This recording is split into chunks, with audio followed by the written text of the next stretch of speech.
আল্লাহ তাআলা বলেন ইয়াউমা ইয়াকুমুন নাসু লিরাব্বিল আলামিন। সেদিন মানে কিয়ামতের দিন গোটা পৃথিবীর সমস্ত মানুষদেরকে তাদের বিশ্ব জাহানের মালিক তাদের রব আল্লাহর সামনে দাঁড়াইতে হবে। সুবহানাল্লাহ। সূরাতুল মুতাফফিফিনের 6 ঘোষণা জানা দিয়েছেন। এবার আল্লাহ তাআলা বলেন ওখানে দাঁড়াবো, দাঁড়াইলে কি হবে। এবার আমরা একটু সূরাতুল বাকারা 281 নম্বর আয়াতে যাব। ওখানে কি আল্লাহ বলেন? আল্লাহ তাআলা বলেন ওয়াত্তাকু ইয়াওমান তুরজাউন ওয়াত্তাকু ইয়াওমান তুরজাউন ফীহি ইলাল্লাহ সুম্মা তুওয়াফা কুল্লু নাফসিন কাসাবাত ওয়া হুম লা ইউযলামুন।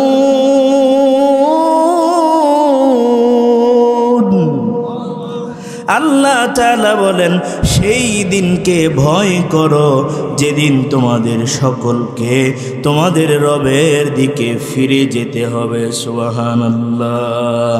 ফিরে যাওয়ার পরে কি হবে? আল্লাহর সামনে দাঁড়াইবা। দাঁড়ানোর পরে কি হবে? আল্লাহ বলেন সুম্মা তুওয়াফা কুল্লু নাফসিন মা কাসাবাত। আল্লাহ বলেন দাঁড়ানোর পরে অতঃপর তোমরা দুনিয়াতে যা যা আমল করেছ, ভালো করেছ মন্দ করেছ, এর পরিপূর্ণ বদলা তোমাদের বুঝায়া দেওয়া হবে। ওয়া হুম লা ইউযলামুন।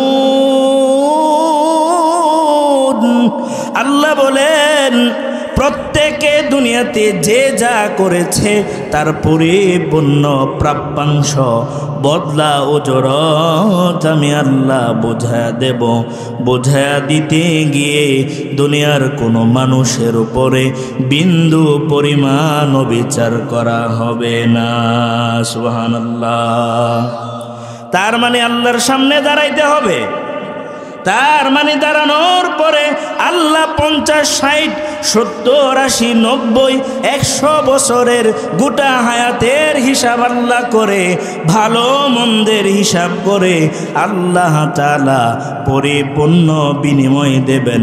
জান্নাতের উপযুক্ত হলে জান্নাত দেবেন, জান্নাতের উপযুক্ত না হলে আরেকটা জায়গা আল্লাহ বানিয়েছেন। বলেন তো সেই জায়গার নাম কি? রব্বুল আলামিন বলেন ফারিকুম ফিল জান্নাহ।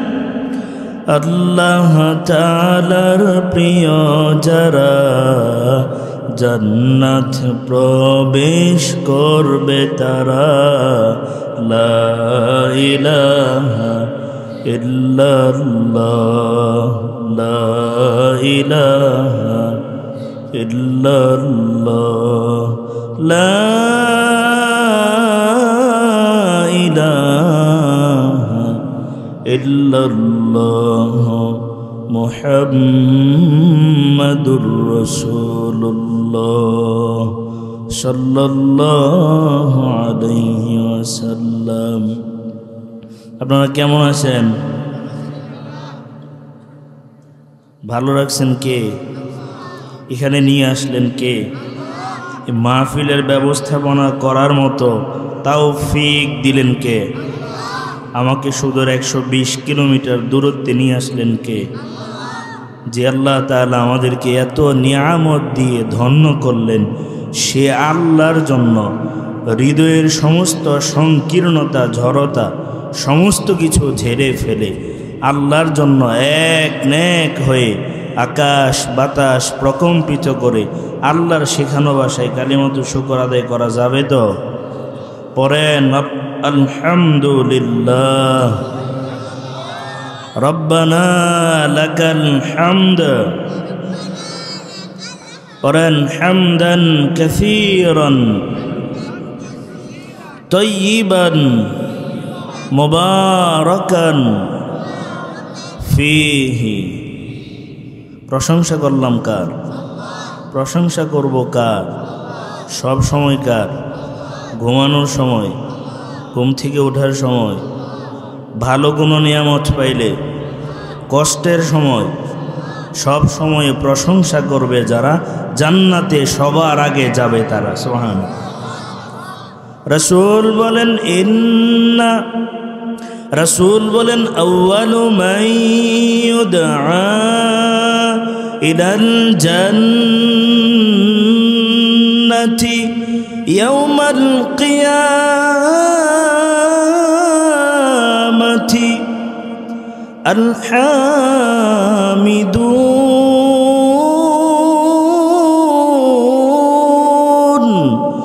الذين يحمدون الله في السراء والضراء। রাসূল বলেন কিয়ামতের কঠিন ময়দানে গোটা পৃথিবীর মানুষেরা যখন আল্লাহর সামনে দাঁড়ায় যাবে, হাসরের কঠিন ময়দানে আমার আল্লাহ সবার আগে সর্বপ্রথম জান্নাতে যাওয়ার জন্য যে মানুষগুলারে ডাক দিবেন তারা হলো ওই সকল মানুষ যারা দুনিয়াতে সুখে দুঃখে সব সময় প্রশংসা করত একজনের। চিল্লায় বলেন তিনি কে? জোরে প্রশংসা করে বলেন আলহামদুলিল্লাহ। রাসূল বলেন আলহামদুলিল্লাহি তামলাউল মিজান। আমার আল্লাহ দুনিয়ার যেই মানুষগুলা আলহামদুলিল্লাহ বলবে তাদের আলহামদুলিল্লাহ গুলারে কিয়ামতের মাঠে মিজানের পাল্লাই যখন দিয়ে দেবেন, মিজানের পাল্লা নেকিতে ভরে যাবে। ওয়া সুবহানাল্লাহি ওয়ালহামদুলিল্লাহি তামলাআন আও তামলাউ মা বাইনাস সামাই ওয়াল আরদ। আর দুনিয়ার সুবহানাল্লাহ আলহামদুলিল্লাহ যারা নাকি বলবে, এই সুবহানাল্লাহ আলহামদুলিল্লাহ বললে পরিপূর্ণ করে দেওয়া হয়, পরিপূর্ণ হয়ে যায়। কি পরিপূর্ণ হয়ে যায়? রাসূল বলেন আসমান জমিনের মাঝখানের যে ফাঁকা জায়গা আছে আমার আল্লাহ নেকি দিয়ে পরিপূর্ণ করে দেয়। সুবহানাল্লাহ আলহামদুলিল্লাহ বললে আসমান জমিনের মাঝখানের ফাঁকা জায়গা পুরাটা নেকি দিয়ে আল্লাহ ভইরা দেয়। সুবহানাল্লাহ। তাইলে কম কম বলবেন, ঠিক না? কম কম, বেশি বেশি শিখলেন তো? বলেন তো কি শিখাইলাম এতক্ষণ? সুবহানাল্লাহ আলহামদুলিল্লাহ আরও আছে, এগুলো তো সব বললে হবে না, আমার বয়ান আছে তো নাকি? বয়ান আছে না? তাহলে এতক্ষণ আমরা আলহামদুলিল্লাহ আমল শিখলাম। কি শিখলাম? মাহফিলে কেন আসছেন? গান শিখতে? কি শিখতে? আমল।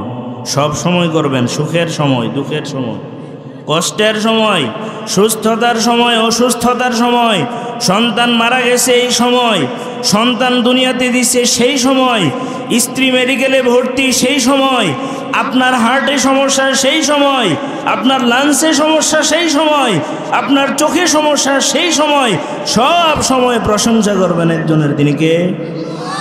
মনে থাকবে তো? এটা প্রথম আমল। আমি আগে আমল শিখে পরে বয়ান করি। 2 নম্বর, আমরা পরম শ্রদ্ধা ভরে ভালোবাসা নিয়ে দরুদ এবং সালাম প্রেরণ করছি বিশ্ব মানবতার মহান বন্ধু, মানবতার মুক্তির দিশারি মুহাম্মদুর রাসূলুল্লাহ সাল্লাল্লাহু আলাইহি ওয়াসাল্লামের উপর। পড়েন সাল্লাল্লাহু আলাইহি ওয়াসাল্লাম। সুনানে তিরমিজির বর্ণনা, রাসূল বলেন ইন্না আউলান নাসি বি, ইন্না আউলান নাসি বি ইয়াউমাল কিয়ামাতি আকসারুহুম আলাইয়া সালাহ। নবী বলেন কিয়ামতের কঠিন ময়দানে, নবী বলেন আমার সবচাইতে কাছাকাছি ওই মানুষগুলা থাকবে যারা আমি নবীর উপরে বেশি বেশি দরুদ পাঠ করত। মুসলমান জবান ছেড়ে বলেন নবীর সাথে কি জান্নাতে থাকতে চান? মুসলমান ঈমান দীপ্ত কণ্ঠে বলেন কিয়ামতের কঠিন ময়দানে বিভীষিকাময় পরিস্থিতিতে নবীর সাথে কি কিয়ামতের মাঠে থাকতে চান কি চান না? যদি দিল থেকে চান আমল করা লাগবে সবচাইতে বেশি যেইটা, সেইটা হলো নবীর উপরে দরুদ পড়া লাগবে। দরুদের সবচাইতে ছোট যে ভার্সন আর কি, সেইটা হলো সাল্লাল্লাহু আলাইহি ওয়াসাল্লাম। পড়েন সাল্লাল্লাহু আলাইহি ওয়াসাল্লাম। কি? সাল্লাল্লাহু আলাইহি ওয়াসাল্লাম। একবার যে পড়বে সাল্লাল্লাহু আলাইহি আশরা, নবী বলেন যে ব্যক্তি একবার আমি নবীর উপরে দরুদ পড়ে আমার আল্লাহ তাআলা সাথে সাথে তার উপরে 10টা রহমত নাজিল করে দেয়। আমল করা যাবে তো মুসলমান? আল্লাহ আমাদের আমলের তৌফিক দান করুন। পড়েন আমিন। কয়টা আমল না শিখছেন? 3টা। কয়টা? প্রথম সুবহানাল্লাহ, পরেরটা সাল্লাল্লাহু। এবার বয়ানে ঢুকি, কি বলেন? এতক্ষণ আপনাদেরকে একটু প্রস্তুত করছি আর কি করছি? প্রস্তুত করছি। এবার বয়ানে যাই। কোরআন আল হাকিমের সূরা কয়টা আছে জানো? কয়টা সূরা আছে বলেন, সবাই বলবেন। এই বলাবান সবাই বলো তো ভাই, কয়টা আছে? বড়া বিশ্ব সুন্দরীর নাম জানো, কোরআনে কয়টা সূরা আছে এই খবর নাই তোমার।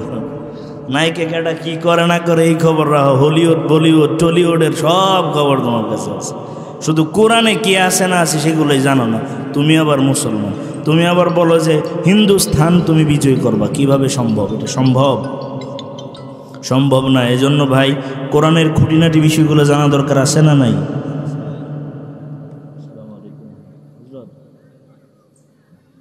হ্যালো, জি ওয়ালাইকুম আসসালাম। জি হুজুর,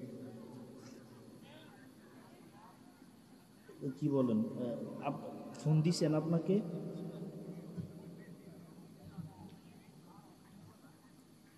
হুজুর আমি তো পুরো বয়ান থেকে না হুজুর, আমি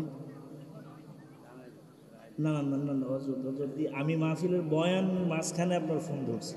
আমি বয়ানের মাঝখানে বয়ান মাইক সরাই আপনার ফোন ধরছি। একটু হুজুর কষ্ট করেন, আমি বয়ানে আর কি পরে আপনার ফোন ধরছি। তাই একটু কষ্ট দিলাম আপনাদেরকে। আজকে আমি আমার আরও 2টা মাহফিল আছে, ওইটা বাদ দিয়ে আপনাদের এখানে এসেছি। আল্লাহ সাক্ষী 2টা মাহফিল আছে আমার। কয়টা? এই যে বক্তা ফোন দিছে না, ওটা আমার দাওয়াত দেওয়া, আমার বন্ধু মানুষ দাঁড়ায় রয়েছে, মানে ওরা আসতেছে নিতে দাঁড়ায় রয়েছে। কষ্ট হইতেছে, মেজাজ একটু সবার তো একরকম না, ঠিক আছে? উনি বাদ মাগরিব বয়ান করছে, বাদ এসা বয়ান করছে, গিয়া দাঁড়ায় রয়েছে, ওরা আসতে সমস্যা হচ্ছে। এ কারণে আমারে বলছে হযরত আপনি না থাকলে আমি থাকবো না। আমি 2 দিন আগে জানাইছি আমি একটু সমস্যায় পড়ে গেছি। আপনি তো জানেন ছেলেরা আমারে খুব বেশি ভালোবাসে, এই কারণে উনি ফোন দিছে। এই কারণে ফোনের গুরুত্বটা বেশি, নাইলে আবার যদি জায়গা দিলে আমার বদনাম হইব, ঠিক না? এ কারণে আপনাদেরকে কষ্ট দিয়ে ওনার ফোন ধরছি। আল্লাহ মাফ করুক, আপনারাও কষ্ট নেন না। বাকি কোরআনে সূরা যেন কয়টা, একটু তাড়াতাড়ি আমাদের বয়ান শেষ করতে হবে। কয়টা? 114টা। আর আজকে মাহফিল থেকে কিছু শিখেন আর না শিখেন, মুসলমান হিসেবে তো জানলেন আল্লাহর কোরআনে সূরা আছে 114টা। কয়টা? 114টা। এইটা তো জানলেন, এইটাই একটা শিক্ষা। কি বলেন? 114টা সূরা আছে। এই 114 সূরার সিরিয়ালে 79 নাম্বার সূরা। কত? 79 নাম্বার সূরা। সূরার নাম সূরাতুন নাজিআত। সূরার নামটা বললেন সূরাতুন নাজিআত। বলেন তো কি বলছি? সূরাতুন নাজিআত। এখানে যে আপনি বলছেন সূরাতুন নাজিআত, এটা বলার কারণে আপনার আমলনামায় কমপক্ষে 150 নেকি লেখা হয়েছে। কত কত কত? কম হইলে 150। সূরাতুন নাজিআত যে বলছেন, শুধু নাজিআতের ভিতরে আলিফ আছে, লাম আছে, নুন আছে, যা আছে, আইন আছে, আলিফ আছে, তা আছে। কথা কি বুঝতেছেন? প্রায় 150 নেকি আমলনামায় লেখা হয়ে গেছে। সুবহানাল্লাহ। এই কারণে বলাইছি আপনাদেরকে, কষ্ট হয়েছে।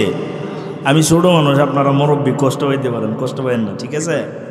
সূরাতুন নাজিআত, সূরাতুন নাজিআতের 41 নম্বর আয়াত কারিমা তিলাওয়াত করলাম। সহিহ আল বুখারী থেকে একটা হাদিস তিলাওয়াত করছি। তিলাওয়াতকৃত আয়াত এবং হাদিসের আলোকে, কোরআন সামনে নিয়ে, হাদিসকে সামনে রেখে কিছু কথা বলবো। আমরা এখানে গান শুনতে আসি নাই, ঠিক না? আমরা কোরআন শুনতে আসছি। কি শুনতে আসছি? কোরআন থেকে কথা শুনবো। মনোযোগ আছে তো ইনশাআল্লাহ? শেষ পর্যন্ত থাকবেন তো ইনশাআল্লাহ? আল্লাহ তাআলা আপনাদের ইচ্ছা এবং নিয়তের মাঝে আল্লাহ তাআলা শক্তি দান করুন, পড়েন আমিন। আল্লাহ তাআলা আয়াতে কি বলছে? মৌলিক পয়েন্টে আপনাদেরকে আমি 4টা বিষয়ে বয়ান শোনাবো। কয়টা বিষয়? 4টা বিষয়। এর মাঝে 2টা ভাগ করব। 4 জিনিসের 2 ভাগ। কয়টা করে পড়ে? 4টা আঙ্গুলের 2 ভাগ করলে কয়টা করে পড়ে? 2টা করে। তাহলে আমরা মৌলিক 2টা 4টা বিষয় জানবো। 2টা 4টা বিষয় জানবো। কি বিষয় জানবো? কোন কোন আমল করলে, কোন কোন আমল মানুষকে সবচেয়ে বেশি জান্নাতে নিয়ে যাবে? সুবহানাল্লাহ। বলেন বলেন, জানা দরকার আছে না নাই? বলেন বলেন, জানার দরকার আছে না নাই? জানা দরকার না, জানানো দরকার আছে। শুধু নিজে জানান, আরেকজনকে জানানো দরকার আছে। কথা কি বুঝাইছে? কোন আমল মানুষকে সবচেয়ে বেশি জান্নাতে নিয়ে যাবে, এটা আমরা আজকে শিখে যাব। শুধু শিখেই যাব, আমল করব না, ঠিক না? ঠিক ঠিক ঠিক। শুধু শিখিয়ে যাবেন না, আমলও করবেন। শিখবেন, শুনবেন, বাড়িতে নিয়ে যাবেন, আমলের 100 ভাগ নিয়ত করবেন, আজকে থেকে আমল শুরু করবেন ইনশাআল্লাহ। পড়েন ইনশাআল্লাহ। বাকি 2টা জিনিস আমাদের অঙ্গের মাঝে, বডির মাঝে, আমাদের শরীরের মাঝে 2টা অঙ্গ আছে, যে 2 অঙ্গের কারণে সবচেয়ে বেশি মানুষ জাহান্নামে যাবে। পড়েন নাউজুবিল্লাহ। এই 2 অঙ্গের কারণে মানুষ দুনিয়াতেও ক্ষতিগ্রস্ত, বিপদে পড়ে এবং পরকালেও জাহান্নামে যাবে। নাউজুবিল্লাহ। জানা দরকার আছে না নাই? বলেন তো, গুরুত্বপূর্ণ নাকি গুরুত্বহীন? গুরুত্বপূর্ণ। আল্লাহ আমাদেরকে কথাগুলা হৃদয় দিয়ে শোনার, আমাকে অন্তর দিয়ে বলার তৌফিক দান করুন, পড়েন আমিন। আল্লাহ তাআলা বলেন, ওয়া আম্মা মান খাফা মাকামা রাব্বিহি ওয়া নাহান নাফসা আনিল হাওয়া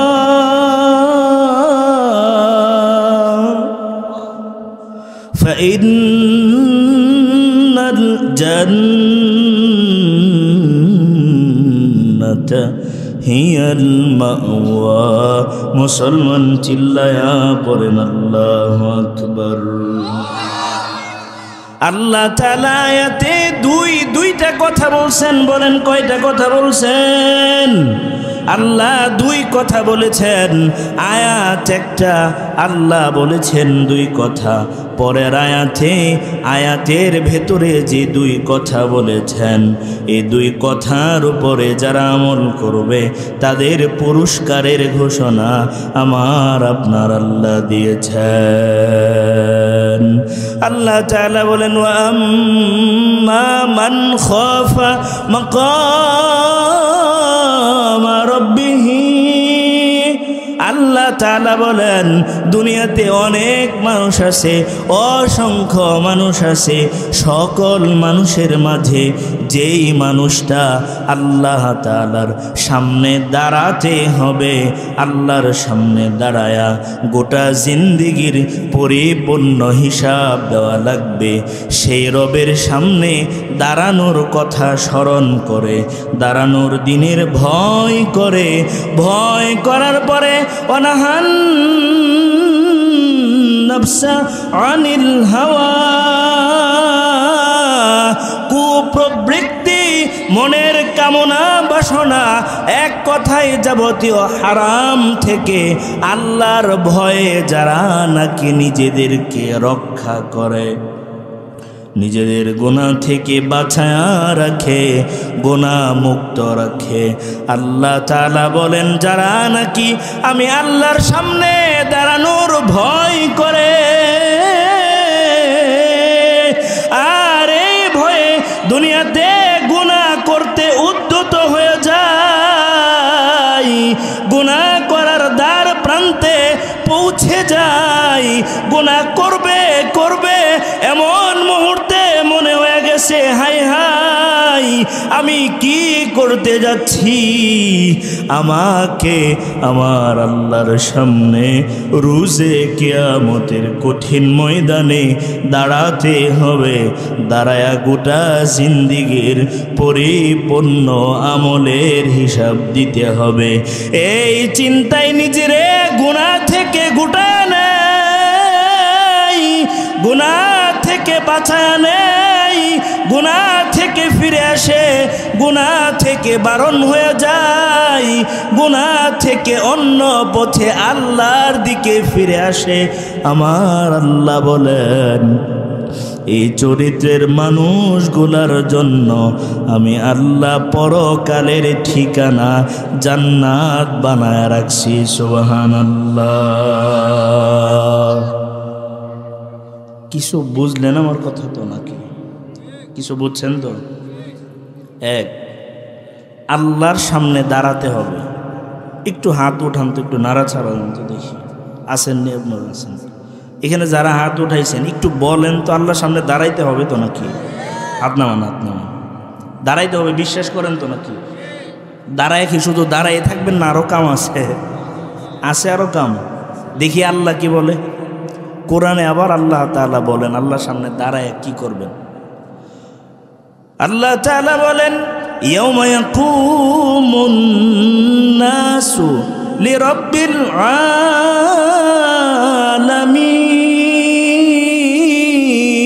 আলামিন। সেদিন মানে কিয়ামতের দিন গোটা পৃথিবীর সমস্ত মানুষদেরকে তাদের বিশ্ব জাহানের মালিক তাদের রব আল্লাহর সামনে দাঁড়াইতে হবে। সুবহানাল্লাহ। সূরাতুল মুতাফফিফিনের 6 ঘোষণা জানা দিয়েছেন। এবার আল্লাহ তাআলা বলেন ওখানে দাঁড়াবো, দাঁড়াইলে কি হবে। এবার আমরা একটু সূরাতুল বাকারা 281 নম্বর আয়াতে যাব। ওখানে কি আল্লাহ বলেন? আল্লাহ তাআলা বলেন ওয়াত্তাকু ইয়াওমান তুরজাউন,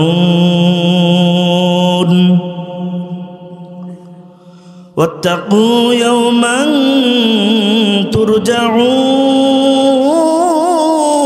ফীহি ইলাল্লাহ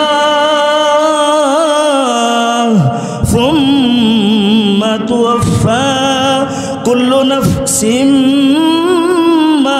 কাসাবাত ওয়া হুম লা ইউযলামুন।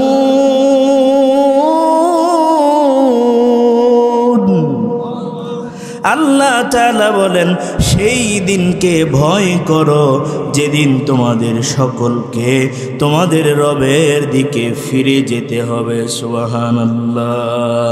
ফিরে যাওয়ার পরে কি হবে? আল্লাহর সামনে দাঁড়াইবা। দাঁড়ানোর পরে কি হবে? আল্লাহ বলেন সুম্মা তুওয়াফা কুল্লু নাফসিম মা কাসাবাত। আল্লাহ বলেন দাঁড়ানোর পরে অতঃপর তোমরা দুনিয়াতে যা যা আমল করেছ, ভালো করেছ মন্দ করেছ, এর পরিপূর্ণ বদলা তোমাদের বুঝায়া দেওয়া হবে। ওয়া হুম লা ইউযলামুন। আল্লাহ বলেন প্রত্যেকে দুনিয়াতে যে যা করেছে তার পরিপূর্ণ প্রাপ্যাংশ বদলা ওজরত আমি আল্লাহ বোঝায়া দেব। বোঝায়া দিতে গিয়ে দুনিয়ার কোনো মানুষের উপরে বিন্দু পরিমাণ বিচার করা হবে না। সুবহানাল্লাহ। তার মানে আল্লাহর সামনে দাঁড়াইতে হবে। তার মানে দাঁড়ানোর পরে আল্লাহ 50, 60, 70, 80, 90, 100 বছরের গোটা হায়াতের হিসাব আল্লাহ করে, ভালো মন্দের হিসাব করে আল্লাহ তাআলা পরিপূর্ণ বিনিময় দেবেন। জান্নাতের উপযুক্ত হলে জান্নাত দেবেন, জান্নাতের উপযুক্ত না হলে আরেকটা জায়গা আল্লাহ বানিয়েছেন। বলেন তো সেই জায়গার নাম কি? রব্বুল আলামিন বলেন ফারিকুম ফিল জান্নাহ ওয়া ফারিকুম ফিস সাঈর। সুবহানাল্লাহ। আল্লাহ তাআলা বলেন কিয়ামতের কঠিন ময়দানে, গোটা কিয়ামতের মাঠে যত মানুষ থাকবে সমস্ত মানুষগুলো দুটো দলে ডিভাইড হয়ে যাবে। আল্লাহু আকবার। একদল মানুষ জান্নাতীদের দলে যাবে, আর একদল মানুষ জাহান্নামীদের দলে যাবে। মুসলমান বলেন তো জান্নাতীদের দলে থাকতে চান নাকি জাহান্নামীদের দলে? জবান ছেড়ে বলেন কোন দলে? হ্যাঁ, এত আস্তে? জান্নাত প্রত্যাশী মানুষগুলো এত আস্তে কথা বলে না। জান্নাত প্রত্যাশী মানুষ এত আস্তে কথা বলে না। জান্নাত প্রত্যাশীর মানুষের চোখের সামনে একটাই জিনিস থাকে, সেটা জান্নাত। অতএব পৃথিবীর কোনো কিছুকে সে পরোয়া করে না। কে ভারত, কে ইসরায়েল, কে আমেরিকা, কে রাশিয়া, কে চীন, এগুলা দেখার মুসলমানের সময় নাই। কারণ মুসলমানের দু চোখের সামনে কেবলমাত্র জান্নাতের দৃশ্য ভাসে। অতএব যেই মুসলমানের চোখের সামনে জান্নাত আর জান্নাতের দৃশ্য ভাসে, সেই মুসলমান পৃথিবীর কোনো মানুষকে, পৃথিবীর কোনো দেশকে, পৃথিবীর কোনো রক্ত চক্ষুকে ভয় পেতে পারে না। কথা ঠিক বলছি তো? তার মানে আমাদের চোখের সামনে কি? সাহাবায়ে কেরাম চলাফেরায়, উঠা বসায়, শয়নে জাগরণে একটাই দেখতেন, একটাই চিন্তা ভাবনা ছিল, একটাই টেন্ডেন্সি ছিল, একটা চেতনায় অন্তরে লালন করতেন। ইমানদারের তো কোনো লস নাই, মরলে শহীদ বাঁচলে সুবহানাল্লাহ, মরলে শহীদ বাঁচলে গাজী। ইমানদারের কোনো ভয় নাই। আমি বলি রাজার হাতি মরলেও লাখ, বাঁচলেও। ইমানদারের কোনো লস নাই। ইমানদার মরলেও লাভ, বাঁচলেও। বাঁচলে লাভ কেমন? বয়ান দিয়ে আরেক দিকে যা করতাম নাকি? বাঁচলে লাভ কইতাম। রাসূল বলেন লা তাকুমুস সাআতু হাত্তা ইউকালু ফিল আরদি আহাদান আল্লাহ আল্লাহ। রাসূল বলেন দুনিয়ার উম্মতের দল ততক্ষণ পর্যন্ত আল্লাহ কিয়ামত দিবে না যতক্ষণ আসমানের নিচে জমিনের উপরে একজন মানুষ এমন থাকবে যে মানুষটা আল্লাহ আল্লাহ বলে ডাকে। তার মানে নেত্রকোনার মুসলমান ভালো করে কান খাড়া করে শুনে রাখেন, গোটা দুনিয়ার চাইতে আল্লাহর কাছে একজন ইমানদারের দাম অনেক বেশি। এজন্য মুসলমান কিছুদিন আগে ইসকনের কুখ্যাত সন্ত্রাসীরা চট্টগ্রামের আদালত প্রান্তরে আমার ভাই সাইফুল ইসলাম আলিফকে কুপিয়ে হত্যা করেছে, জবে করেছে। গোটা বাংলাদেশের তাওহীদি জনতা উতলে উঠেছে আধিপত্যবাদী হিন্দুত্ববাদী ভারতের বিরুদ্ধে এবং ইসকনের বিরুদ্ধে। কেন? কারণ মুসলমানের রক্তের দাম আল্লাহর কাছে অনেক বেশি। এই মুসলমান, মুসলমানের সম্মানও আল্লাহর কাছে অনেক বেশি। কে আওয়ামী লীগ, কে বিএনপি, কে জামাত, কে হেফাজত বুঝি না, কোন মুসলমানের রক্ত নিয়ে হোলি খেলার অধিকার আওয়ামী লীগেরও নাই, বিএনপিরও নাই, জামাতেরও নাই, হেফাজতেরও নাই। ঠিক কিনা বলেন? অতএব এতদিন আপনি বসে বসে বলবেন, এতদিন এদেশের উলামায়ে কেরামের রক্ত নিয়ে, সম্মান নিয়ে, সম্পদ নিয়ে আওয়ামী লীগ ছিনিমিনি খেলেছে। এখন যদি আবার দ্বিতীয় কেউ যদি ছিনিমিনি খেলতে চাই, আল্লাহি আল্লাহর কসম, 2024-এর অভ্যুত্থানের পরে এ বাংলাদেশে নতুন ইতিহাসের রচনা হয়েছে। আগামীর বাংলা ইসলাম এবং মুসলমানদের, আগামীর বাংলা উলামায়ে কেরামের, আগামীর বাংলাদেশ ইসলাম এবং মুসলমানদের, এদেশে নতুন করে কোনো কিছু ইসলাম এবং মুসলমানদের মাইনাস করে, উলামাদের মাইনাস করে করতে দেওয়া হবে না, হবে না, হবে না।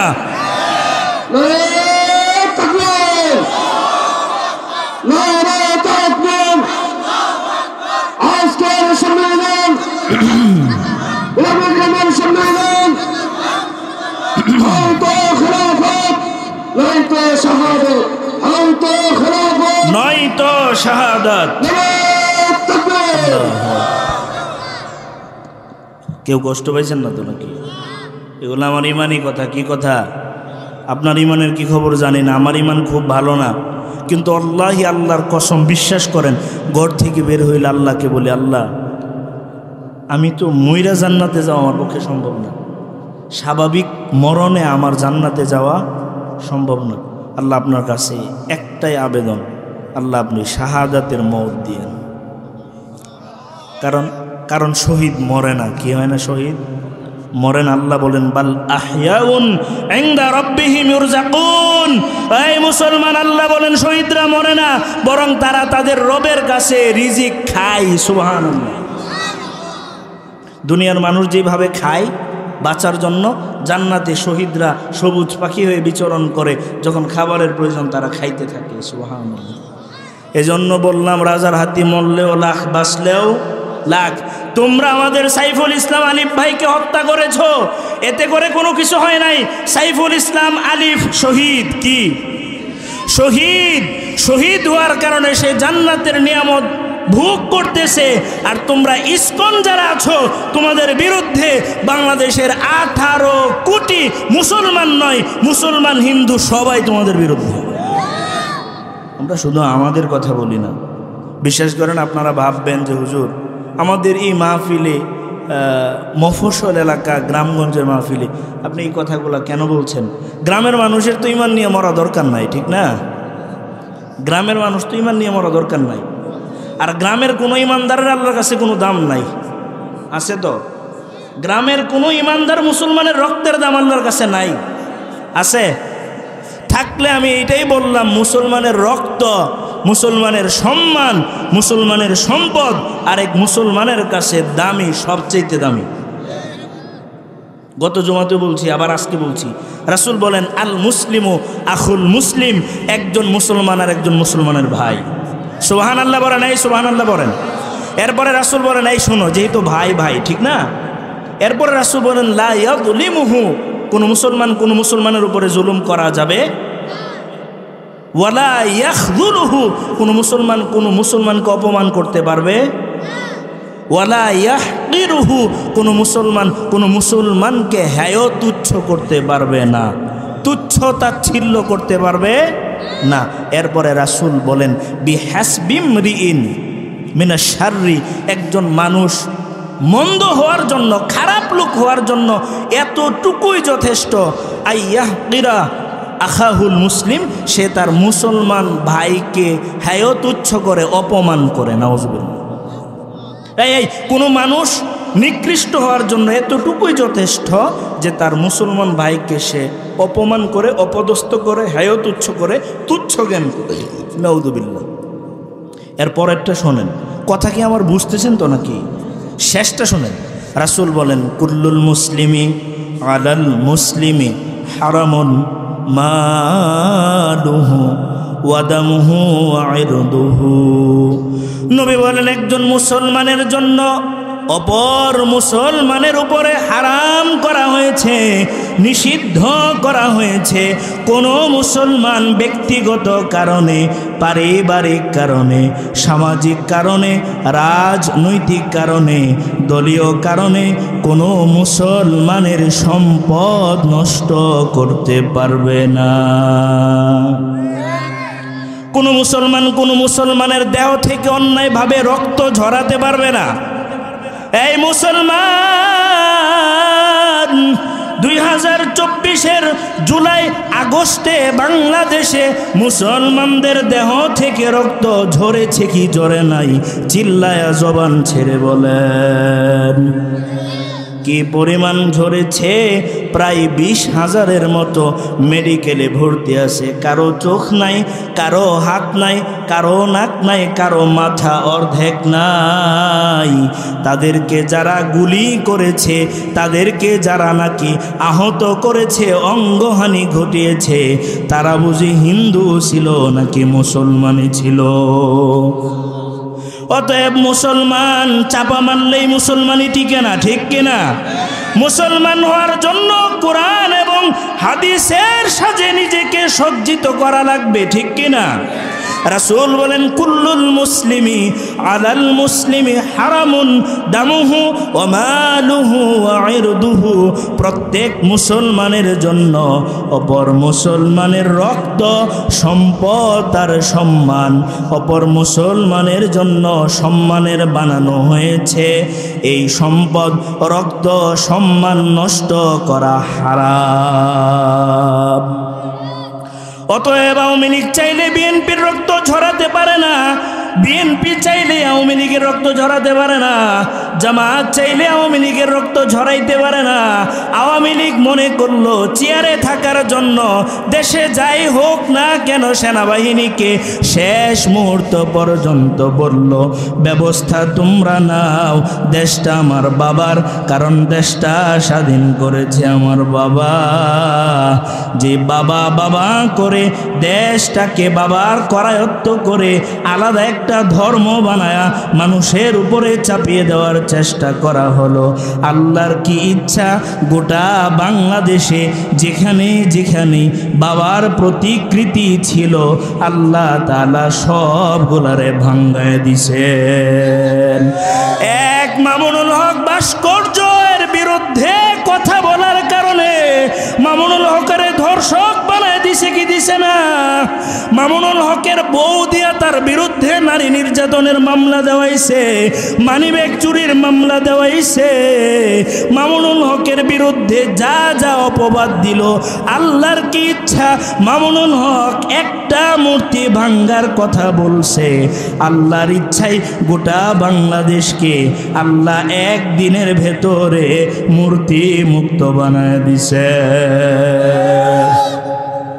ওয়ামাকারু ওয়ামাকারাল্লাহ আল্লাহু খায়রুল মাকিরিন। আল্লাহ বলেন, কে আওয়ামী লীগ, কে বিএনপি বুঝি না, কে ভারত, কে ইসরায়েল, কে আমেরিকা বুঝি না। আল্লাহ বলেন, সবগুলা শয়তানেরা দুনিয়াতে ষড়যন্ত্র করে, শয়তানি করে, আর আমি আল্লাহ কৌশল অবলম্বন করি। এই দুনিয়ার মানুষ, আল্লাহু খায়রুল মাকিরিন, আমি আল্লাহ তাআলা সব চাইতে বড় কৌশলী। সুবহানাল্লাহ। কারণ ঘরের ভিতরে ভাত পাকাইছিল, দুপুরে খাবে, ভাতগুলা খাওয়ারও ভাগ্য জুটে নাই, ঠিক কিনা? পোলাবান গিয়া খাইছে, মুরগের রোস্ট, পোলা হয়ে গেল। কেডা খাইছে? পোলাবান গিয়া। কারা গিয়া? পোলাবান গিয়া খাইছে। আমি রাজনীতি করি না, আমি কোনো রাজনৈতিক দলের নেতা না। তবে ইসলাম ক্ষমতায় যাওয়ার জন্য যদি আমার মতো 5,000 মানুষ জীবন দেওয়া দরকার পড়ে, জীবন দিতে রাজি না আমরা? ইসলামকে ক্ষমতায় নেওয়ার জন্য যদি আমার মতো এমন বক্তা, লক্ষ বক্তার রক্তের উপর দাঁড়িয়ে যদি ইসলামকে প্রতিষ্ঠিত করতে হয়, আল্লাহর কসম কে থাকবে না থাকবে জানি না, আমি আমার দেহের প্রত্যেক প্রত্যেকটা রক্ত জমিনে বিলিয়ে দিয়ে যদি আমার রক্তের উপরে দাঁড়িয়ে যদি বাংলাদেশে কোরআনের রাজ কায়েম হয়, আমি তৈরি আছি। একবার নয়, আল্লাহ যদি আমাকে বারবার জীবন দিত মুহাম্মদুর রাসূলুল্লাহর মতো, আমি বলতাম যে একবার আমাকে হত্যা করা হোক, আবার জীবন দেওয়া হোক, আবার আমাকে হত্যা করা হোক, আবার জীবন দেওয়া হোক, আবার আমাকে হত্যা করা হোক, তারপরেও আল্লাহর জমিনে আল্লাহর দ্বীন প্রতিষ্ঠিত হয়ে যাক। মুসলমান, কিছু কি বুঝলেন? কথা বুঝলেন? আমরা ইসলাম ছাড়া শান্তি কোথাও নাই, কোরআন ছাড়া সমাধান কোথাও নাই। সমাধান চাও যদি জীবনে মরণে, ফিরে যাও খোঁজে নাও চোখ রাখো কোরআনে। সমাধান তবেই পাবে সুখ শান্তির ঠিকানা, যদি মেনে নাও মনে প্রাণে। সমাধান সমাধান চাও যদি জীবনে মরণে, ফিরে যাও খুঁজে নাও চোখ রাখো কোরআনে। এ তো চির অম্লান চির মুক্তির ডাক, এ যে মহাবাণী খোদারি কালামে পাক। এ তো চির অম্লান চির মুক্তির ডাক, এ যে মহাবাণী খোদারি কালামে পাক। এই দুনিয়ায় আর সেই দুনিয়ায়, এই দুনিয়ায় আর সেই দুনিয়ায়, শান্তি পাবে তুমি দু জাহানে। সমাধান সমাধান চাও যদি জীবনে মরণে, ফিরে যাও খোঁজে নাও চোখ রাখো কোরআনে। এ বাণী সকলের নয় শুধু মুমিনের, যারাই চলবে মেনে ফল পাবে কোরআনের। এ বাণী সকলের নয় শুধু মুমিনের, যারাই চলবে মেনে ফল পাবে কোরআনের। ঘরে বলো কিবা রাষ্ট্রে বলো, ঘরে বলো কিবা রাষ্ট্রে বলো, অশান্তি দূর করে শান্তি আনে। সমাধান সমাধান চাও যদি জীবনে মরণে, ফিরে যাও খোঁজে নাও চোখ রাখো কোরআনে। সমাধান ঠিক কিনা মুসলমান? কোরআন ছাড়া কোনো সময়ে কোনো যুগে মানুষের ব্যক্তি জীবনে শান্তি ছিল না, পারিবারিক জীবনে শান্তি ছিল না, সাংসারিক জীবনে শান্তি ছিল না, সামাজিক জীবনে শান্তি ছিল না, রাষ্ট্রীয় জীবনে শান্তি থাকবে কেমনে? গড়েই তো নাই। কিসে নাই? ঘরেই নাই। এজন্য আমরা চাই কোরআনের আইন পাশ হোক, ঠিক কিনা বলেন? মুসলমান, নতুন করে সংবিধান হচ্ছে, সংবিধান করার জন্য আলেমদেরকে ডাক দেওয়া হয়েছে। স্বাধীনতার ইতিহাসে এটা প্রথম। সুবহানাল্লাহ। আলেমদেরকে ডাকছে, বড় বড় আলেমরা ইসলামিক দলের নেতারা গেছে। আল্লাহ আল্লাহর কসম, কে হেফাজত, কে চরমোনাই, কে আহলে হাদিস, কে জামাত, কে জমিয়ত, এগুলো আমি বুঝি না। আমি চাই সব আলেমরা একসাথে হোক, আমরা আলেমদের পিছনে ছুটি। আল্লাহ আল্লাহর কসম, হিন্দুস্তানের দিল্লি আমাদের হাতে থাকবে। দিল্লিকে আমরা 2 দিনের ভিতরে স্বাধীন করে ফেলবো। দিল্লি থেকে আমাদেরকে রক্তচক্ষু দেখায়, ওখান থেকে আমাদেরকে হুমকি দেয়। তাদের হুমকি আমরা আর এখন ভয় পাই না। মুসলমান চিল্লায় বলবেন দিল্লি না ঢাকা, আবার বলেন ঢাকা। দিল্লি না ঢাকা, আবার বলেন দিল্লি না ঢাকা। আমরা কারো আন্ডারে থাকতে চাই না, আমরা স্বাধীন সার্বভৌম দেশ। এদেশের মানুষ এখনো সামর্থ্য আছে, নিজের টাকায় চলবে, নিজের খাবে, নিজের পড়বে, নিজের মতো সব কিছু করবে। আরেক দেশকে টেক্কা দেওয়ার সময় আছে আমাদের। কি বলেন? তোমার রাষ্ট্র নিয়ে তুমি বসে থাকো, আমার রাষ্ট্র নিয়ে আমি বসে থাকবো। আমার রাষ্ট্রে কি হয় না হয় তুমি আমার রাষ্ট্রকে হুমকি দাও। আমার রাষ্ট্রের কমিশনার আছে, এগুলাকে হাই কমিশন, এগুলাকে তোমরা আক্রমণ করো, এগুলাকে তোমরা ভাঙচুর করো। এই অধিকার পৃথিবীর কোনো গণতান্ত্রিক সিস্টেমেই নাই। ইসলামিক সিস্টেমে থাকবে তো দূরের কথা। আপনাদের নেত্রকোনার একটা রত্ন আছে, ইসলামিক খেলাফার স্বপ্ন অন্তরে লালন করে, যদিও দেখতে ছোট ভাই, কিন্তু বুকটা কলিজাটা পুরাটাই কলিজা। আমাদের রফিক মাদানি ভাই আছে না নাই? মাঝে মাঝে আইন দেখেন কলিজাটা কত বড়, ব্যক্তির চাইতে কলিজা বড়, ঠিক কিনা? অনেকে পছন্দ করে না, কিন্তু রফিক মাদানি হয়তো মাদানী ভাই ছোট মানুষ, কথাবার্তা একটু অন্যরকম বলে, কিন্তু বললেও কথা যা বলে অন্তরের কথাইগুলো। কথা হয়তো একটু কঠিন লাগতে পারে, মানুষ ছোট মানুষ, বড় কথা কইলে মানুষকে কিরে বেড়া ছোট মুখে বড় কথা কইলি কনা, এমন কথা। ঘটনা হয়েছে তার এই যোগ্যতা আছে, এবং যদি বাংলাদেশে যদি ইসলাম প্রতিষ্ঠার জন্য যদি রক্ত যারা দেবে, এই সারিতে রফিক মাদানিও আছে, এবং প্রথম সারিতে থাকবে সে। এত অল্প বয়সে জেল খাইটা রিমাইন্ডে থেকে অনেক মায়ের খায়া ফেলছে অলরেডি, অন্য কোনো দোষে না, ইসলামের স্বার্থে, দিনের স্বার্থে। এজন্য আমাদের অন্তরে আল্লাহর ভয় আছে না নাই? আপনার আওয়ামী লীগ, বিএনপি, জামাত, হেফাজত এলাকার মধ্যে কোনো ঝামেলা করবেন? এটা শিখাইলাম এতক্ষণ, এটা আমি শিখাইছি যে আপনারা ঝামেলা যেন না করেন। আওয়ামী লীগ মুসলমান যারা, এদের রক্ত আমাদের জন্য হারাম, ঠিক না ভাই? বিএনপি মুসলমান, রক্ত আমাদের জন্য হারাম। জামাত করে হোক, জামাত করুক, করুক জামাত। তুমি আওয়ামী লীগ করতারো, আরেকজন জামাত করতো তো না, এটা কেমন কথা? কি বলেন? তুমি বিএনপি কর, আরেকজন হেফাজত করলে তোমার জলে কেন ভাই? গোটা পৃথিবীর সবাইকে বিএনপি করব? গোটা পৃথিবীর সবাই আওয়ামী লীগ হবে? যদিও চাইছিল বানাইতে, হবে না, আল্লাহ কখনো বানাবে না, ঠিক কিনা বলেন?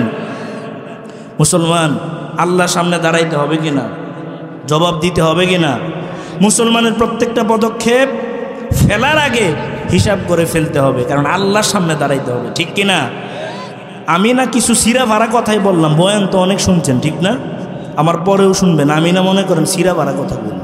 তার মানে আল্লাহর সামনে দাঁড়ানোর ভয়ে যারা নিজেকে গুনাহ থেকে বাঁচাইবে, এতক্ষণ যে কথাগুলো বললাম গুনাহ না, এগুলো গুনাহের কথা বললাম না?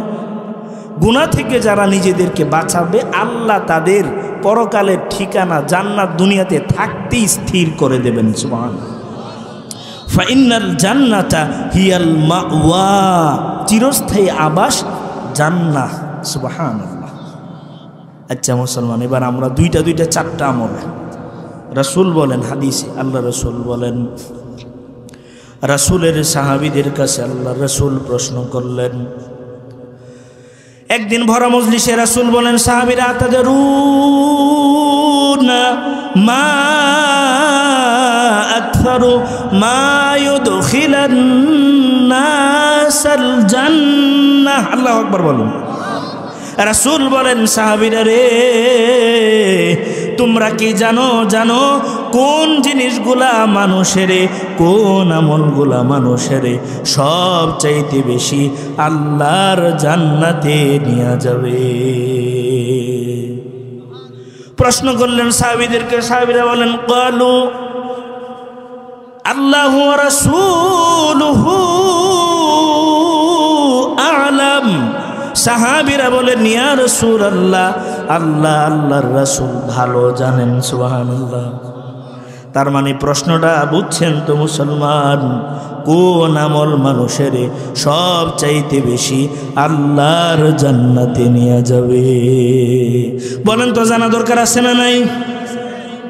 সাহাবীদেরও মনে কৌতূহল, নবী তাড়াতাড়ি জানায় দেন, নবী গো আমল শুরু করে দেই। সুবহানাল্লাহ। নবী জানায় দেন, আজকে থেকে আমল শুরু করে দেই। এবার আমার নবী, আপনার নবী, মায়ার নবী, উম্মতের দরদি নবী বলেন, সাহাবীরা রে, দুইটা আমল সব চাইতে অধিক পরিমাণে মানুষের জান্নাতে নিয়ে যাবে। সুবহানাল্লাহ। এক নম্বর নবী বলেন, আত্তাকওয়াল্লাহ। এক নম্বরে আল্লাহর ভয়। মুসলমান বলেন, আল্লাহর ভয় কি? আরো জোরে জবান ছেড়ে বলেন, কার ভয়? আর একটু আওয়াজ করে বলেন, কার ভয়? আল্লাহর ভয় সব চাইতে বেশি মানুষের জান্নাতে নিয়ে যাবে। সুবহানাল্লাহ। কারণ আল্লাহকে যারা ভয় করে নামাজ তারা ছাড়ে না, আল্লাহরে যারা ভয় করে সুদ খায় না, আল্লাহর ভয় যাদের অন্তরে আছে ঘুষ খায় না, আল্লাহর ভয় যাদের অন্তরে আছে, যে মা বোনের অন্তরে আছে, সে মা বোন কোনোদিন বেপরদায় চলতে পারে না। আল্লাহর ভয় যাদের অন্তরে আছে, চেয়ার টিকানোর জন্য, ক্ষমতায় থাকার জন্য নিরপরাধ আল্লামা সাইদিরে দর্শক বানায়া ইনজেকশন পুশ করে তারে হত্যা করতে পারে না। আল্লাহর ভয় যে মানুষের অন্তরে আছে, আল্লামা মামুনুল হকরে নিরপরাধ মানুষটারে নিজের স্ত্রী দ্বারা নারী নির্যাতনের মামলা দিয়া জেলখানায় 3 বছর 3.5 বছর আটকায়া রাখতে পারে না।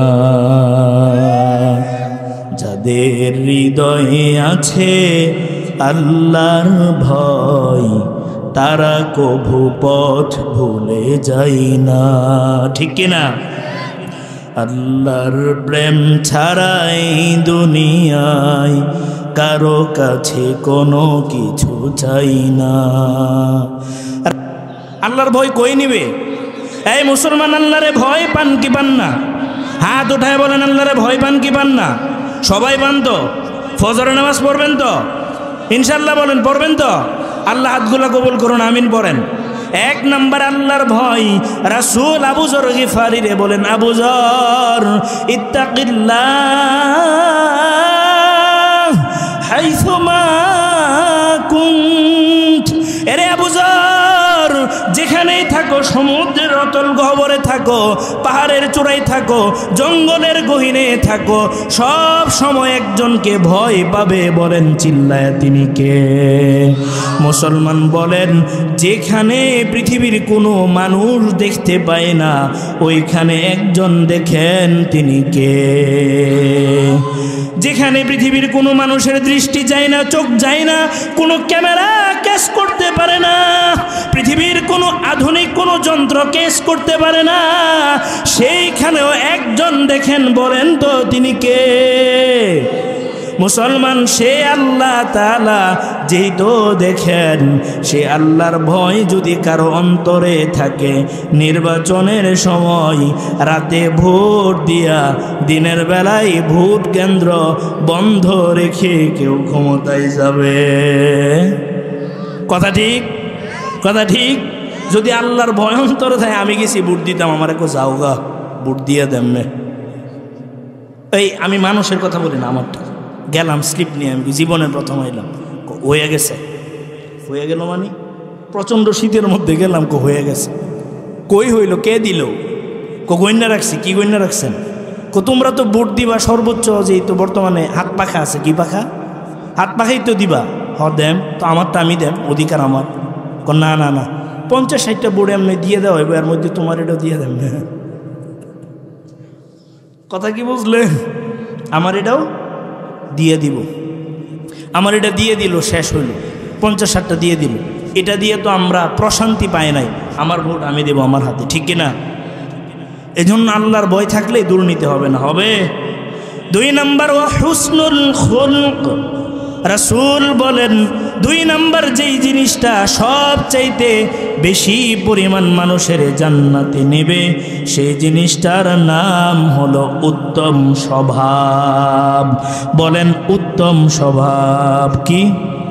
উত্তম স্বভাব। হুসনু খুলুকিন ওয়াসফুম মিন আওসাফির রাসূল ওয়াসসালিহিন। উত্তম স্বভাব হলো মুহাম্মদুর রাসূলুল্লাহর স্বভাব।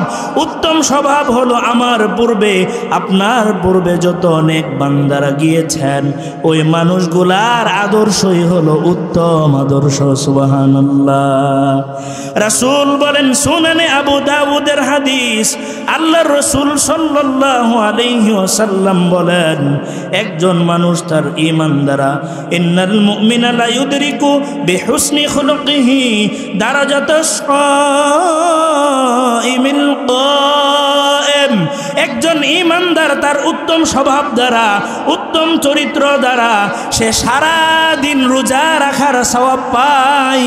সারা রাত্র দাঁড়ায়া দাঁড়ায়া নামাজ পড়লে যে সওয়াব হতো, আল্লাহ তার উত্তম স্বভাবের কারণে তার আমলনামায় সারা দিন রোজা না রাখা সত্ত্বেও উত্তম স্বভাবের কারণে আল্লাহ তার আমলনামায় সারা দিন রোজা রাখা, সারা রাত নামাজ পড়ার সওয়াব আল্লাহ তার আমলনামায় দয়া করে লিখে দেন। 2 নাম্বার পয়েন্ট, আল্লাহর রাসূল বলেন, সাহাবীরা রে, আতাদরুনা মা আকসারু মান ইউদখিলান নাসান নার। তোমরা কি জানো কোন দুইটা অঙ্গ মানুষের সব চাইতে বেশি জাহান্নামে নিয়ে যাবে? জানা দরকার আছে না নাই? শেষ পয়েন্ট, মনোযোগ দিয়ে শোনেন। এবার সাহাবীরা বললেন, আল্লাহর রাসূল ভালো জানেন। রাসূল এবার বলেন, 1 নম্বর আল ফামু, জবান, মুখ। আমার সাথে বলেন তো কি? 1 নম্বর মুখের কারণে সব চাইতে মানুষ বেশি জাহান্নামে যাবে। কিসের কারণে? মুখের কারণে মানুষ দুনিয়াতেও বিপদে পড়ে, মুখের কারণে মানুষ পরকালেও বিপদে পড়বে। শুধু বিপদ নয়, মহা বিপদ, জাহান্নামের অধিবাসী হয়ে যাবে। এ মুখ দিয়া রাজাকার শব্দ বের করার কারণে শেখ হাসিনা বাংলাদেশ ছেড়ে পালাতে হইছে। এই জন্য দুনিয়ার বিপদ শেখ হাসিনারে দিয়ে দেখাইলাম। আমাদের বক্তা একজন মুফতি আমির হামজা ভাই গত কয়েকদিন আগে মানুষের সৌন্দর্যের উপমা দিতে গিয়ে বিশ্ব সুন্দরীর নাম মাহফিলে বলে ফেলছে। মিডিয়াগুলা এমনভাবে প্রচার করছে, গোটা অনলাইন, ইউটিউব, ফেসবুক মুফতি আমির হামজারে নিয়া সমালোচনার ঝড় উঠাইছে। দোষটা শুধু মিডিয়ার না, দোষটা আমির হামজা ভাইয়ের মুখেরও আছে। মুখের কারণে, কিসের কারণে? মুখের কারণে মানুষ জাহান্নামে যাবে। রাসূলুল্লাহ সাল্লাল্লাহু আলাইহি ওয়াসাল্লাম বলেন, রাসূলুল্লাহ সাল্লাল্লাহু আলাইহি ওয়াসাল্লাম বলছেন, ইন্নাল আবদা লা ইয়াতাকাল্লামু বিল কালিমাতি মা ইয়াতাবায়ানা ফিহা ইয়াজিল্লু বিহা ফিন নার আবআদু মা বাইনাল মাশরিকি ওয়াল মাগরিব। নিশ্চয় মানুষ এমন কিছু কথা তার মুখ দ্বারা বলে ফেলে, এই কথাটা বলার কারণে আল্লাহ তারে বেইজ্জতি করে জাহান্নামে দেবেন। জাহান্নামের এত অতল গহ্বরে তারে আল্লাহ ফেলবেন। মাশরিক থেকে মাগরিব, পূর্ব থেকে পশ্চিমের দূরত্ব যত বেশি, আল্লাহ এর চাইতে অধিক পরিমাণ দূরত্বে জাহান্নামে নিক্ষেপ করবে। নাউযুবিল্লাহ। আল্লাহ কোরআনে সূরাতুল কফ বলেন, মা ইয়ালফিযু মিন কওলিন ইল্লা লাদাইহি রাকীবুন আতীদ। আল্লাহ সূরাতুল কফে বলেন, এই দুনিয়ার মানুষ, তোমাদের কেউ জবান দিয়ে একটা শব্দ উচ্চারণ করে, এমন কোনো শব্দ উচ্চারণ করে না দুনিয়ার কোনো মানুষ যেই শব্দটা ফেরেশতারা সাথে সাথে না লিখে রাখেন। কিরামান কাতিবিন ইয়ালামুনা মা তাফআলুন। কিরামান কাতিবিন, আমি আপনি যা করি, যা বলি, সব কিছু লিখে রাখেন। সুবহানাল্লাহ। 2 নম্বর যে কারণে মানুষ সবচেয়ে বেশি জাহান্নামে যাবে, সেই কারণ হলো ওয়াল ফারজ, মানে লজ্জাস্থানের কারণে মানুষ জাহান্নামে যাবে। লজ্জাস্থান দ্বারা মানুষ কিছু গুনাহের কাজ করে। যুবক ভাই, শুধু এইটুকু ভাবার কারণ নাই জেনা বেবিচার শুধু মানুষ লজ্জাস্থান দ্বারা করে না, না, পরকিয়া করে, হারাম প্রেম ভালোবাসা যারা করে, এই সমস্ত মানুষগুলা, যুবকগুলা যারা মাস্টার বেশন করে, যারা হস্তমৈথুন করে, তারাও গুনাহগার, লজ্জাস্থান দ্বারা গুনাহ করে। যুবক ভাই, হাতে পায়ে ধরে বলি, কোনো মেয়ের সাথে অবৈধ সম্পর্কে জড়ায়া, ইমোতে, মেসেঞ্জারে, হোয়াটসঅ্যাপে কারো সাথে হারাম অপকর্ম করবে না, উত্তেজনাবশত মাস্টার বেশন করবে না। যুবক ভাই, আল্লাহ তাআলা সফলকাম ঈমানদারদের 7টা গুণাবলী বলছেন। এর মাঝে আল্লাহ বলেন, ওয়াল্লাযীনা হুম লিফুরুজিহিম হাফিযুন। জান্নাতুল ফেরদাউসের উপযুক্ত সফলকাম ঈমানদার ওই সকল মুমিন যারা নাকি নিজেদের লজ্জাস্থানকে সংরক্ষণ করে, ইল্লা আলা আজওয়াজিহিম আও মা মালাকাত আইমানুহুম, যারা নাকি হালাল স্ত্রী ছাড়া, দাস প্রথা নাই, এটা বাদ দিলাম, হালাল স্ত্রী ছাড়া যারা নাকি অন্যান্য যাবতীয় হারাম ওয়ে অবলম্বন করা থেকে নিজেদের লজ্জাস্থানকে হেফাজত করবে, আল্লাহ তাদের তাদেরকে জান্নাতুল ফিরদাউসের উত্তরাধিকারী দিয়ে দিবেন। রাসূল বলেন মাইয়াজমানুলি মা বাইনা লিহিয়াইহি ওয়া মা বাইনা রিজলাইহি আদমানু লাহুল জান্নাহ। রাসূল বলেন যে ব্যক্তি তার দুটো অঙ্গের জিম্মাদারি আমি নবীরে দেবে, আমি নবী তারে জান্নাত পর্যন্ত পৌঁছানোর জিম্মাদার হয়ে যাব। সুবহানাল্লাহ। সেই দুই জিনিসের একটা মুখ আর একটা লজ্জাস্থান, এই দুই জিনিস যারা দুনিয়াতে হেফাজত করবে, নবী ওই মানুষটারে, যুবকটারে, আল্লাহর বান্দারে জান্নাত পর্যন্ত পৌঁছায়া দিবেন। সুবহানাল্লাহ। তার মানে চারটা জিনিসের আলোচনা, দুইটা আমলের কারণে মানুষ সবচেয়ে বেশি জান্নাতে যাবে, এর মাঝে আলোচনা তো ওইরকমভাবে আস্তে আস্তে গুছায় নিয়ে আসলাম। এক নাম্বার হইল আল্লাহর ভয়। কি বলেন তো, কয় কারণে মানুষ জান্নাতে যাবে? কয় কারণে? দুই। আল্লাহর ভয়, উত্তম স্বভাব। উত্তম স্বভাব। দুই কারণে মানুষ সবচেয়ে বেশি জাহান্নামে যাবে। একটা হইল মানুষের মুখের কারণে, আর লজ্জাস্থান। মনে থাকবে তো, মুখকে কন্ট্রোল করেন। মুখ দ্বারা মানুষের ঈমান বের হয়, শিরকি কথা বলে, কুফর কথা বলে মুখ দিয়া, ঠিক না? জনগণ সকল ক্ষমতার মালিক, এই কথা কেউ বললে, এই কথা কেউ বিশ্বাস করলে, এই কথা অন্তরে গেঁথে নিলে সাথে সাথে ইসলাম থেকে বের হয়ে যায়। নাউজুবিল্লাহ। বলেন তো ক্ষমতার মালিক কে? জনগণ সকল ক্ষমতার মালিক। আল্লাহর সাথে সরাসরি জনগণকে লাগাইছে নিয়ে, ঠিক কিনা? এজন্য মুখকে সংরক্ষণ করা, হেফাজত করা, লজ্জাস্থানকে হেফাজত করলে আমরা জাহান্নাম থেকে বাঁচতে পারবো। আল্লাহর ভয়, উত্তম স্বভাব যদি অবলম্বন করে বাস্তব জীবনে আমরা জান্নাতে যেতে পারবো। আল্লাহ আমি সহ আপনাদের সকলকে, গোটা নেত্রকোনার মানুষ সকলকে আল্লাহ তাআলা এই কথাগুলা উপরে আমাদেরকে আমলের তৌফিক দিন। আমি ছিঁড়া ফাড়া কিছু কথা বললাম, বিষয়ভিত্তিক আলোচনার চেষ্টা করেছি, মাঝখানে একটু এদিক সেদিক করাই লাগে আলোচনায়, একটু সময় স্বল্পতার কারণে আমি ছেড়ে দিচ্ছি। আমার গলাটা খুব ভালো না। আপনাদের সকলে সুস্বাস্থ্য কামনা করি, আপনাদের ঈমান আমলের তরক্কি কামনা করছি। আমি ছোট মানুষ, দোয়া চাই আল্লাহ যেন এই দ্বীনের ময়দানে আল্লাহ কবুল করেন এবং শাহাদাতের অমীয় সুধা পান করার তৌফিক দিন। আমিন। ওয়া আলাইনা ইল্লাল বালাগুল মুবিন। সুবহানাকাল্লাহুম্মা ওয়া বিহামদিক আশহাদু আল্লা ইলাহা ইল্লা আনতা আস্তাগফিরুক ওয়া আতুবু ইলাইক। আসসালামু আলাইকুম ওয়া রাহমাতুল্লাহ।